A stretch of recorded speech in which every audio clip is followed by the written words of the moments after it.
and welcome to the Daily Comic and Collectible, episode 567.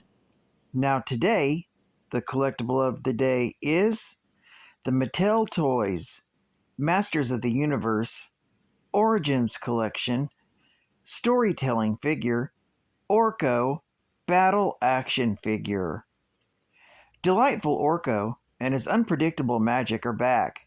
Figure comes with a mini Masters of the Universe comic book in classically styled packaging, a must-have for Motu aficionados. This Masters of the Universe Origins Orko 5.5-inch action figure is one of the many battle figures for play and display. Orko has multiple points of articulation, with a total of 16 movable joints and parts, so he's highly posable for imaginative and action-oriented fun. Longtime fans will appreciate the vintage design and details that honor the heritage of the franchise, and the design updates that add an exciting look to the future. Each figure comes with a mini comic book that explores new storylines and introduces heroes, villains, and allies in the timeless battle between good and evil. Orko comes complete with a special purple FX base with clear jointed stand for posing and displaying. And to complete the package is the Wave 2 comic Double Trouble, released in 2020 by Mattel Toys. Now, the comic of the day is Masters of the Universe Origins mini comic, Volume 1, Issue Number 2, from 2020. This story is titled Double Trouble. The story opens in the land of Eternia, at the castle of Grayskull, the fortress of mystery and power. Many-Faces, He-Man, and Orko rush to the castle gates after finding out that the sorceress has found another magical artifact called the Mummer's Brace, hidden inside the castle's walls. He-Man lowers the bridge with his magic sword, not knowing that Skeletor, Trapjaw, and Scareglow are close by, secretly watching, and wanting something else inside the walls of Grayskull, the Korodite Crystal. As they enter the castle, Orko mentions he doesn't need an artifact, having his own magic, casting a small spell that unfortunately backfires and surrounds him in a thick fog. But by the time the fog clears, Orko can't find Many-Faces or He-Man. Suddenly, Scareglow appears, scaring Orko, causing him to try and fly away. But thanks to Trapjaw's extending hook hand, he doesn't get very far. As Orko screams out in fright for He-Man, Skeletor appears, letting the little court magician know no one can help him now. Skeletor raises his magic staff and casts a spell, turning himself into a doppelganger of Orko, telling him once he gets the crystal, he will be unstoppable. Soon, with a secret map, Skeletor, magically disguised as Orko, searches the castle for the Korodite Crystal, which would enhance his powers tenfold. Suddenly, turning a corner, he runs right into He-Man, who's currently guarding the room of magical artifacts, telling the doppelganger everything Skeletor wants is right there in that room. Meanwhile, outside the walls of the castle Grayskull, Orko is commenting aloud that he needs to find a way out of his prison cage. Unfortunately, Scareglow appears, threatening him with his Scythe of Doom. Orko gets an idea and apologizes to Scareglow, telling him how he was just discussing with Trapjaw how terrifying Scareglow is, but then mentions Trapjaw made a jab that he was scarier. This causes an argument to break out between the two henchmen, giving Orko enough time to cast a little magic and escape from his trap. and by the time Scareglow and Trapjaw notice, it's too late.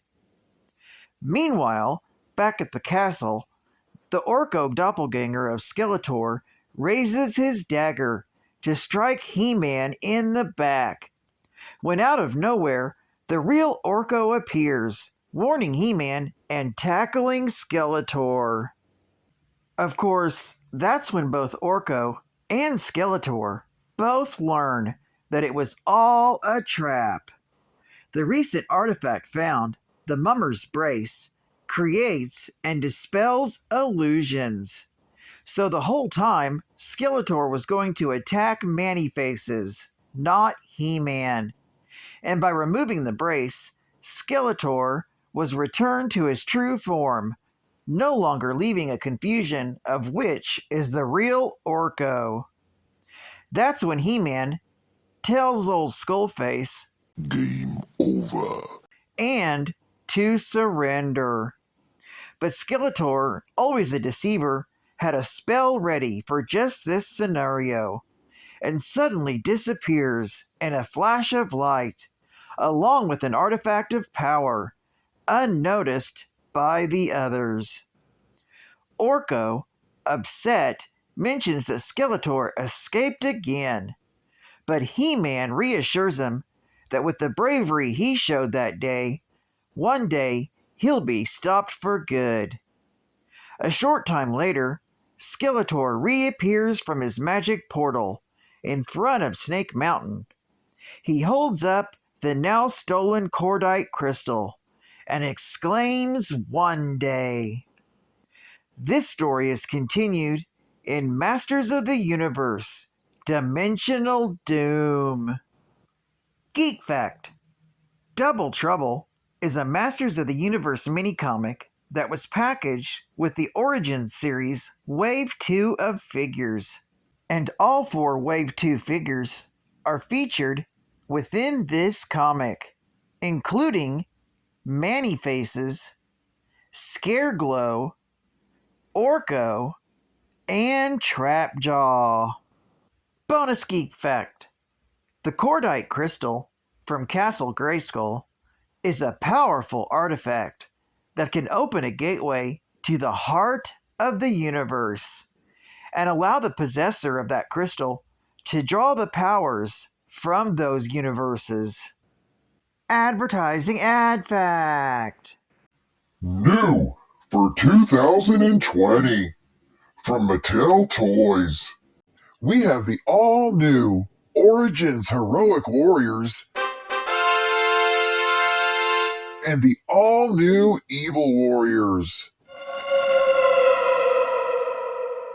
Pick up the heroic human Robot and monster Man-E-Faces and the heroic court magician Orko. And don't forget about the evil and armed for combat Trapjaw. And the evil ghost of Skeletor, Scareglow. These characters will add to the fun of your growing Origins collection, along with the most powerful man in the universe, He-Man. I have the power! And his greatest foe, the evil Lord of Destruction, Skeletor.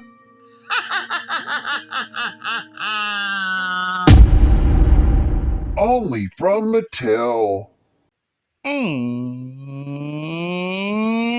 final geek fact: Orko is a character from the Masters of the Universe franchise.